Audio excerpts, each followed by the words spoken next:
Hey everyone, it's Colin. How's it going? Most laptop enthusiasts would consider IBM ThinkPads from the 90s as being strictly for business. And they'd be mostly right, except for this model.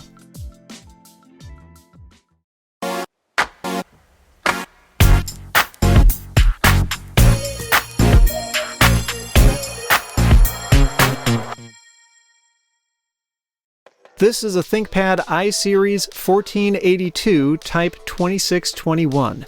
It has a name like that because IBM. It shipped with a 500 MHz Intel Celeron CPU, a 12GB IDE hard drive, and 64 MB of PC100 memory, but mine was upgraded to 320 MB at some point. The i1400 series offered a few different display options, and this one has the second largest of them. It's a 14.1-inch TFT offering a resolution of 1024 by 768. There were also models with 12, 13, and 15-inch panels, and those smaller ones were lower resolution at 800 by 600. Interestingly, those display options are also all a bunch of compromises. The 12-inch screen has the fastest refresh rate at 50 milliseconds, but with average contrast and brightness. The 14-inch is the brightest at 130 nits, but has average contrast and refresh. The 15-inch offers a dramatically better contrast ratio, but at the cost of a little bit of refresh and brightness. And the dual-scan passive matrix 13-inch panel is best avoided, as it's dramatically worse at everything. Liquid crystal display technology has come a long way since then. The system was released on January 5, 1999, and the back panel features the typical set of ports for the era. PS2, 56K modem, serial, parallel, USB 1.0, plus VGA and S-video outputs. The left side added a single card bus slot, floppy drive, and audio in and out jacks. It has a typical ThinkPad input arrangement. The keyboard has 85 keys, plus an additional 4 colorful buttons that can be configured to launch specific programs. The keyboard was also illuminated, but not in the way that we see on laptops today. Instead of backlit keys, it features what's called the Think Light, which is mounted above the screen and dimly lights the base of the machine and surrounding area. In the middle of the keyboard is the iconic track point nub, but the machine lacks a touchpad. That wouldn't come to IBM's laptops until 2002 with the ThinkPad T30. If the flat typing experience wasn't comfortable, the back could be elevated by flipping out a pair of feet that cleverly tucked into the corners of the machine. There was no networking built into the computer, but a common addition was an Ethernet PC card. Laptops at the time were still primarily used by business people who traveled frequently, so the built-in modem was much more useful for them, especially since Wi-Fi was still in its infancy at the time. And since this is a ThinkPad, it lacks any sort of consumer-friendly features, right? Well, not quite. This model came with a 6x DVD drive, and the graphics are powered by an ATI Rage mobility chip with 4 MB of video RAM and connected through the AGP bus. It certainly wasn't a killer video card at the time, but it was better than what a lot of other laptops offered. It was even kinda okay at gaming, provided you were careful when setting up the video quality options. Perhaps the most interesting feature was right up front, a set of music transport controls. These weren't just hotkeys though. Slide the small power switch to the right and the display in the middle lights up. Drop in an audio CD and, as you might have guessed, the buttons will control its playback. But here's the catch.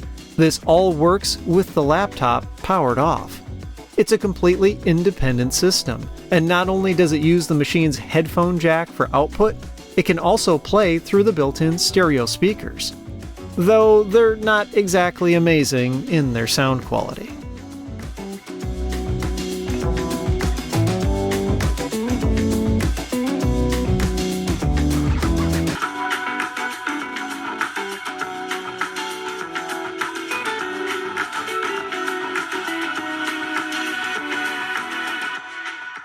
The designers even cleverly added a small window to the top of the screen so you can see the track number display when the laptop's lid was closed. So, was this addition some sort of quiet rebellion on the part of bored IBM engineers? Hardly. As it turns out, the i1400 and i1500 series ThinkPads weren't entirely IBM products. They were budget models licensed by IBM and manufactured by Acer. In late 1996, IBM signed a manufacturing deal with Acer that was reportedly worth $2 billion.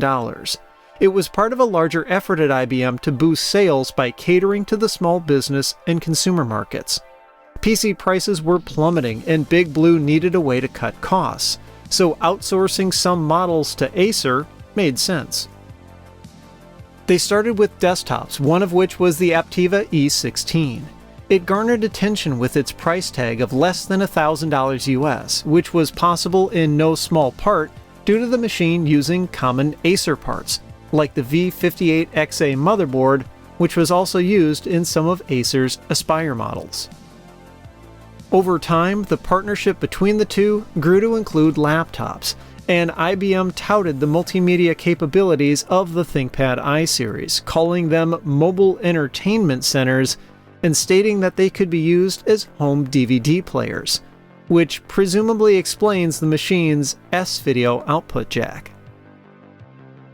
It's certainly not obvious that this machine isn't a purely IBM product. Design-wise, it fits in with other ThinkPad models and shares a number of the same unique features, like the ThinkLight and TrackPoint.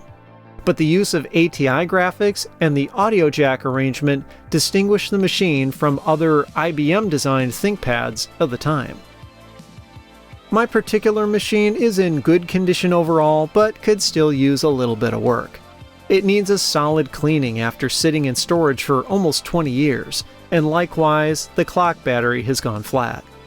The main nickel-metal hydride battery has worn out too, but when it was new, it was good for 3 hours of use, a respectable number for the time, with the audio CD player function alone reportedly lasting for 6 hours. And the screen on this unit has started to go a bit yellow, which commonly happens to CCFL backlit displays like this one as they age. At the time of its release, this exact model, the 1482, sold for about $2,200 US. That's almost $3,400 today. And while it was primarily aimed at small business users, for that kind of money, well, I think I'd want to have a laptop be a little bit of fun sometimes too. If you liked the video, I'd appreciate a thumbs up and be sure to subscribe. You can follow me on Twitter and Instagram at thisdoesnotcomp. And as always, thanks for watching.